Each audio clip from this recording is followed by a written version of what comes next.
कांग्रेस के एक और कद्दावर और वफादार नेता और उनका परिवार अब कांग्रेस से अलग हो चुका है। हम बात कर रहे हैं महाराष्ट्र के पूर्व मुख्यमंत्री अशोक चौहान जी की। चौहान साहब, 2 दिन पहले आप कांग्रेस की बैठक में थे, लेकिन 24 घंटे में हमने देखा कि आपने कांग्रेस छोड़ दी और बीजेपी ज्वाइन की। क्या वजह रही? देखिए, ये सवाल मुझसे बार बार लोगों ने पूछा है और मुझे लगता है कि इसमें एक ही जवाब है जिसमें कंसिस्टेंट मेरी भूमिका है कि पूरे देश भर में मूड ऑफ द नेशन अगर आप देखोगे तो लोग, देश की जनता चाहती है कि देश में भाजपा की सरकार आ जाए, मोदी जी के नेतृत्व में देश चले। ये जनरल आम आदमी की आज भूमिका है। रहा सवाल जिस पार्टी में मैं रहा, उस पार्टी में मैंने हमेशा पार्टी का काम किया, प्रामाणिकता से किया, ईमानदारी से किया। कांग्रेस को मेहनत करके खड़ी करने की प्रयास हमारा हमेशा रहा। और दुख होता है कि मौजूदा हालात जो है वो एक चुनौती ध्यान में रखते हुए जितनी तैयारी हमको करने की आवश्यकता है, उस तैयारी की कोई संभावना दिखाई नहीं देती है। युद्ध में एक तो युद्ध करोगे तो जीतोगे, और युद्ध करोगे ही नहीं तो जीतने का सवाल ही नहीं उठता है।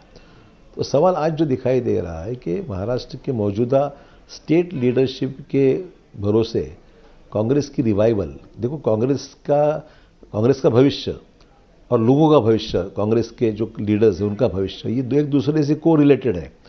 अगर कांग्रेस का भविष्य अच्छा होता है तो लोगों का, नेताओं का भी भविष्य उससे जुड़ा हुआ है जो कांग्रेस पार्टी को खड़े करने में मजबूती से काम कर सकते हैं। जब स्टेट की लीडर और पार्टी ऐसे खड़ी नहीं होती है कि पार्टी में मेहनत करके पार्टी को खड़ा करना ये एक बहुत बड़ा चुनौती है और करने के लिए बहुत ताकत लगती है।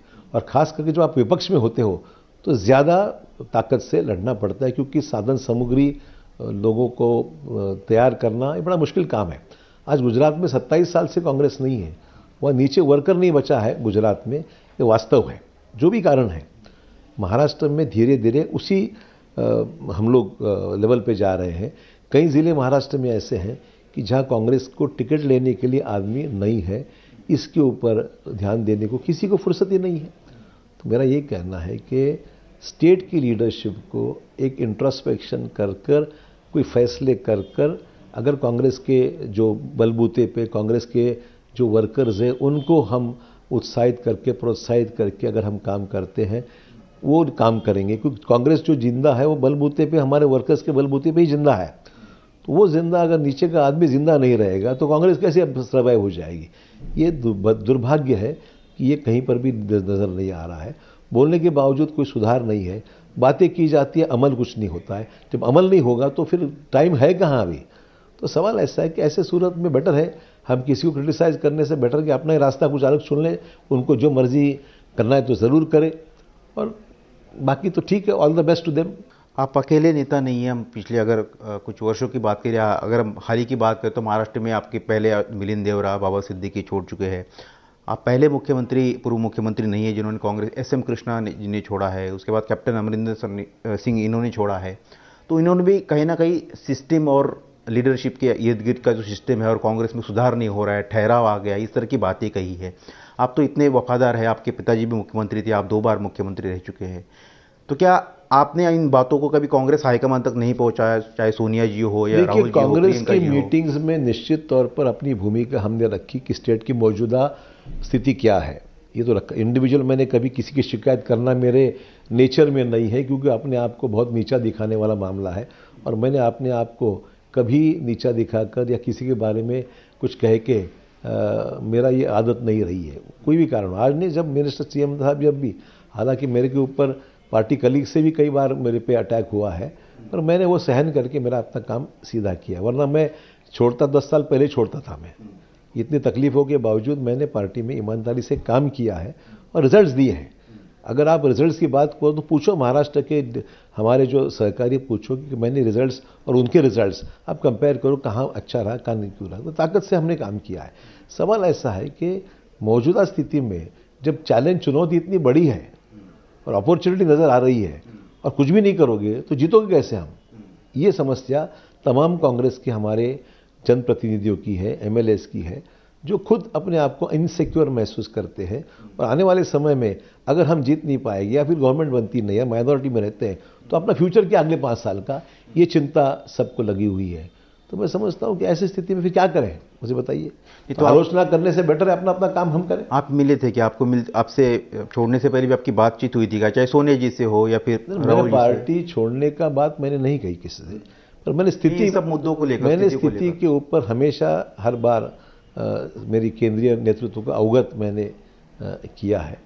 और ठीक है, अब जो भी है, क्योंकि केंद्रीय नेतृत्व के भी ताकत के बाहर महाराष्ट्र की स्थिति जा रही है। सही बातें दिल्ली तक शायद नहीं पहुंचती होंगी और इसीलिए शायद कुछ नहीं हो रहा है। ये आपके तो जाहिर संबंध थे, आप राहुल जी से भी बात कर सकते थे, खड़गे जी से बात कर सकते, तो ऐसी कोई बातचीत आप करते थे क्या? क्योंकि कई लोगों की ऐसी शिकायतें भी थी कि वो समय नहीं मिल रहा है या फिर उनके लोग नहीं, मेरी ऐसी कोई शिकायत नहीं है, मेरे केंद्रीय नेतृत्व से कोई शिकायत नहीं है। तो मेरे को रिस्पेक्ट था, मुलाकात होती थी, ऐसी बात नहीं है। पर स्टेट की जो हालत है उसके बारे में चिंतित हम जरूर थे। जैसे कि आप छोड़कर गए तो अलग अलग नेताओं के स्टेटमेंट है, जयराम रमेश कह रहे कि आपको योग्यता से ज़्यादा दिया, चनीथल आए थे वो कह रहे थे कि आप मैदान छोड़कर भाग गए, आप डर गए क्योंकि जांच एजेंसी का डर था, जो व्हाइट पेपर है उसमें आदर्श का नाम निकला था। ऐसे कई सारे अटैक आपको किए हैं कि आप डर गए, आप जांच एजेंसी के डर से बीजेपी में गए, दबाव था आपके ऊपर। देखिए, योग्यता से ज़्यादा मिला ये कहने से ये पूछताछ कीजिए, वो योग्यता थी इसलिए मेरे को लोगों ने चुन के दिया। मैं कभी भी चुन कर आया हूँ, कोई नॉमिनेटेड पोजीशन भी शायद ये पहली बार होगा कि राज्यसभा में मैं जा रहा हूँ। आज तक महाराष्ट्र की राजनीति में मैं हमेशा इलेक्शन चुनाव लड़ के जीत के आया हूँ, एक आध दो बार हार भी गया, पर ज़्यादातर मैं लोगों के थ्रू चुन कर आया हूँ। तो योग्यता से किसकी योग्यता क्या है ये लोग तय करते हैं, हम अपने आपस में तय नहीं करना चाहिए। तो मुझे लगता है कि, और दूसरी बात ये है, अगर मेरे को पार्टी से लॉयल्टी से छोड़ना ही था मेरे को पार्टी को, तो बहुत पहले छोड़ सकता था मैं। तो सवाल है उसकी भी कोई चीज़ हो सकती है ना कि उसमें भी भाई लॉयल्टी है, काम किया है उस आदमी ने।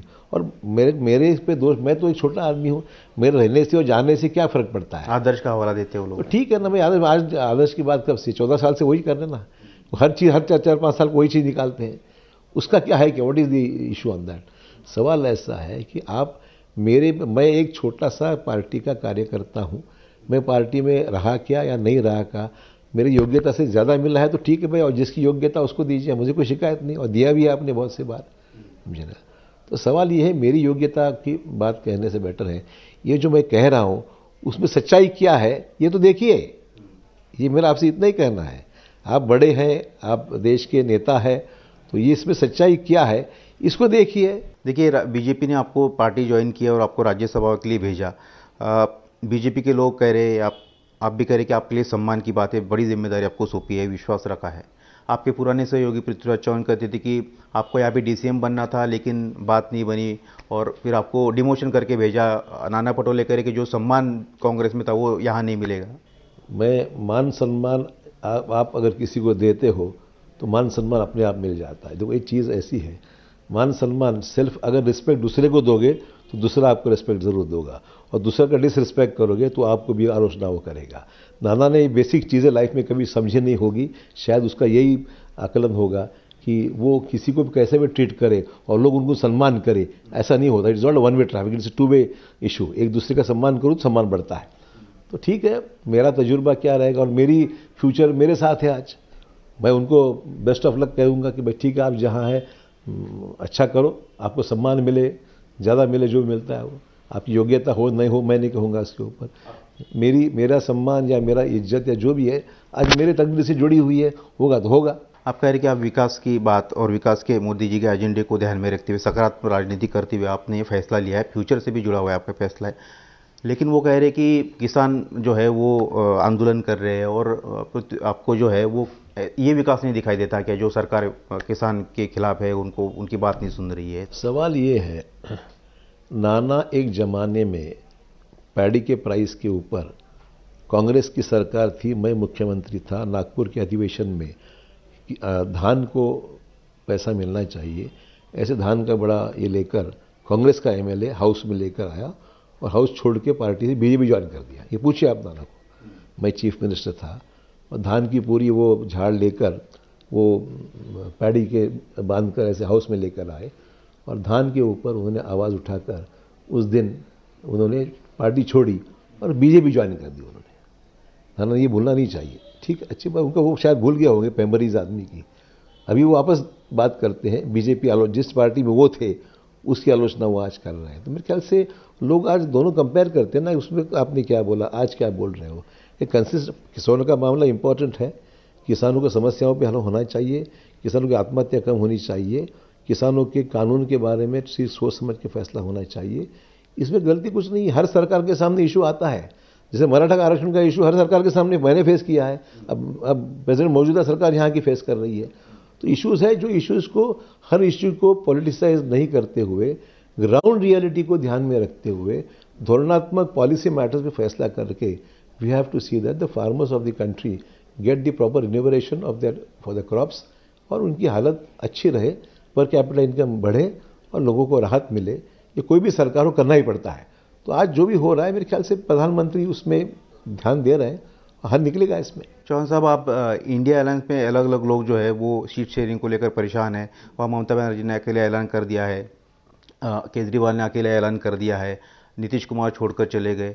बात नहीं बन रही है, कांग्रेस के ऊपर वो ब्लेम कर रहे कि वो बिजी है या इसको अहमियत नहीं दे रहे। महाराष्ट्र की बात करें तो MVA में आप भी थे, मतलब उस मीटिंग के हिस्से, डिसीजन हो नहीं पा रहे और इसके कारण परेशानी है। आपको क्या लगता है कि MVA का फ्यूचर, इंडिया अलायंस का फ्यूचर, वो कितना टक्कर दे पाएगा मेरे ख्याल जहां तक सवाल है MVA में कांग्रेस का रोल, तो बाकी पार्टी के बारे में मेरे कुछ बोलना नहीं है, उतना अपना इशू है वो।